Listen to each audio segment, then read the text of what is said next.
We move our attention overseas now, and we are expecting the U.S. and Russia to release a joint statement this morning following talks in Saudi Arabia yesterday aimed at securing a maritime ceasefire in the Black Sea.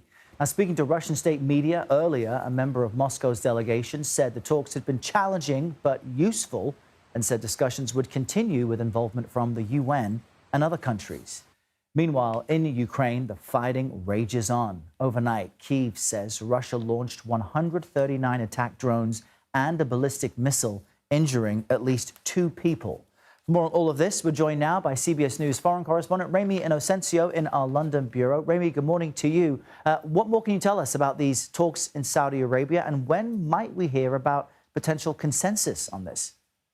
Yeah, Errol, good morning there. No signs of that statement yet, so there is some anxiety about the reasons there. But through CBS News' own reporting, sources said that it would land at 4 a.m. Eastern time. It is just over 3 hours from that original time that we were told. While we wait, we have gotten a few lines out from the Kremlin spokesperson in Moscow, though, perhaps trying to set some kind of expectation. One line is that the outcomes of the meeting have been sent to their capitals, their respective capitals, and are now, quote unquote, being analyzed. And this is from Dmitry Peskov. He says that they talked about technical talks, about details, and that those definitely won't be made public. He also said, though, that they can talk about the understandings, quote unquote, later. So, Errol, as we can see, not much meat there, but the Kremlin weighing in, perhaps kicking the can down the road, perhaps trying to buy time so Moscow can come up with plans following these talks. Now, at the heart of all this, though, Moscow wants to restore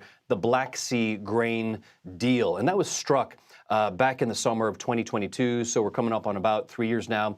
It allowed for millions of tons of Ukrainian grain to cross through the Black Sea, through Turkey, the Strait of Bosporus, and then into the rest of the world. It also allowed for Russian food and fertilizer to get to markets, minimizing the hit from sanctions that we know the West has piled on. All this, though, now without being attacked by the other side. But Russia pulled out of the deal in 2023, saying that it wasn't seeing the benefits. So we wait for that joint statement now.